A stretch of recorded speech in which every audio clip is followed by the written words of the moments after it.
Chemistry everyday series. आज का विषय भी कॉलिगेटिव प्रॉपर्टी से संबंधित है और कॉलिगेटिव प्रॉपर्टीज से रिलेटेड हमने पहले भी एक वीडियो प्रस्तुत किया है जिसमें हमने अध्ययन किया है कि what is colligative properties and what is meant by colligative properties, और कौन कौन सी कॉलिगेटिव प्रॉपर्टीज होती हैं जैसे elevation in boiling point, depression in freezing point और लोअरिंग ऑफ वेपर प्रेशर। और साथ ही साथ हमने एक और कॉलिगेटिव प्रॉपर्टीज की वहां चर्चा की थी और वह है ऑस्मोसिस। तो आज हम देखेंगे कि व्हाट इज ऑस्मोसिस, ऑस्मोसिस क्या होता है, और इससे संबंधित एक वीडियो हमने पहले ही प्रस्तुत किया है जो कि मुख्यतः इंग्लिश में ही है और उस वीडियो का लिंक यहाँ दिया हुआ है। हम आपसे चाहेंगे कि इस वीडियो को भी जरूर देखें और तब उसके बाद ये जो आज का वीडियो है वो CBSE बुक यूनिट 2 जो आपकी पुस्तक है क्लास 12 की बुक में, उसमें रिलेटेड जो भी कुछ दिया हुआ है उससे संबंधित है। तो हम अब आगे चर्चा करेंगे CBSE बुक के अनुसार मेम्ब्रेन, और इस झिल्ली को हम लोग बना भी सकते हैं artificially, that is known as cellophane. Synthetic प्रकार से हम इसको बना भी सकते हैं।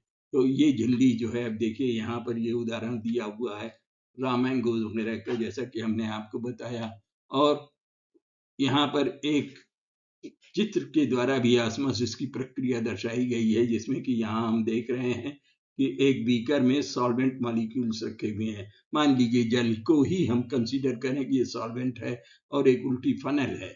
इस फनल में सॉल्यूशन भरा हुआ है, लेकिन ये फनल में इसके मुंह पर उल्टी हुई रखी है, तो जिसमें सेमी परमेबल मेम्ब्रेन जो कि आर्टिफिशियली बनाई हो सकती है यहाँ पर लगा दी गई है। तो क्या होता है कि सल्यूट के कण तो नहीं जाते, इसमें सोल्यूशन भरा हुआ है, सल्यूट के कण यहाँ पर रुक जाते हैं सेमी परमेबल मेम्ब्रेन से, लेकिन सॉल्वेंट के कण पास हो सकते हैं। अब ये दोनों तरह से हो सकता है, क्योंकि ये उल्टी रखी हुई है तो सॉल्वेंट यहाँ से सोल्यूशन से सॉल्वेंट की ओर बीकर में जा सकते हैं, या सॉल्वेंट के कण सोल्यूशन की ओर जा सकते हैं। तो देखा क्या जाता है कि प्रायः सॉल्वेंट के कण ही सोल्यूशन की ओर जाते हैं जिसमें कि सॉल्वेंट कम है। The solvent molecule pass through semi permeable membrane to a concentrated solution, इसकी सांद्रण अधिक है, उस सोल्यूशन की ओर सॉल्वेंट के मॉलिक्यूल जिसमें कि सांद्रण का कंसंट्रेशन कम है, मान लीजिए को हम सोल्यूशन अगर हम समझें तो इसमें तो सॉल्यूट पार्टिकल्स हैं ही नहीं, तो ये सीधे सीधे ये सेमी परमेबल मेम्ब्रेन से ऊपर की ओर पास हो जाते हैं। और ये कब तक होगा ये पैसेज? ये जब तक होगा जब तक कि दोनों की rate of transformation, rate of movement of the solvent molecules from concentrated solution to rate of the movement of the solvent molecules from dilute solution or from the solvent itself is equalized. And उस case में क्या होता है, एक stabilised situation बन जाती है, स्थिर अवस्था बनती है जिसको कि हम बोलते हैं इक्विलिब्रियम स्टेट। और इस इक्विलिब्रियम स्टेट पर सॉल्वेंट का जाना रुक जाता है, न तो सोल्यूशन के साइड से सॉल्वेंट की तरफ मूव हो पाता है और न सॉल्वेंट ही मूव हो पाता है, और एक पर्टिकुलर हाइट तक ये सॉल्वेंट ऊपर चला जाता है। उसके बाद इस स्थिति में जो प्रेशर बनता है, जितनी हाइट तक जो कॉलम बढ़ गया सॉल्वेंट का, उस हाइट तक जो प्रेशर बढ़ता है उसको हम बोलते हैं hydrostatic pressure due to the column which has increased the solvent molecules height.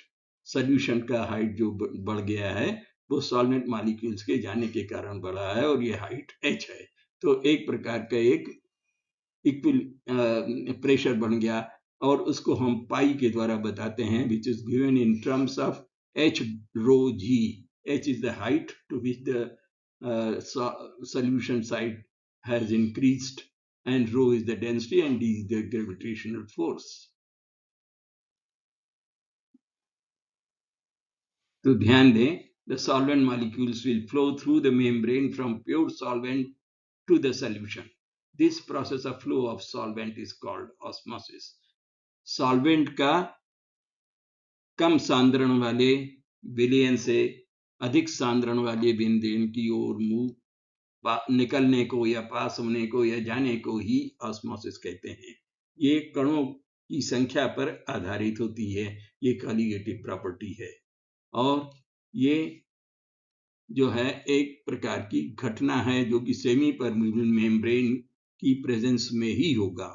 उन्हीं चीजों में ऐसी देखी जाती है जिसमें कि इस प्रकार की सेमी परमेबल मेम्ब्रेन की व्यवस्था होती है। उसे हम आर्टिफिशियली बना सकते हैं या उसे वनस्पति पदार्थों में तो ये होती है। और ये कब तक होता है? जब तक कि ये इक्विलिब्रियम न स्थापित हो जाए। और देखिए यहाँ पर इक्विलिब्रियम स्थापित हो जाने के पर ये कंटिन्यू ये घटना या ऑस्मोसिस की घटना, passing of the solution solvent to the concentrated solution is stopped. So this pressure that just stopped the flow of the solvent is called osmotic pressure of the solution.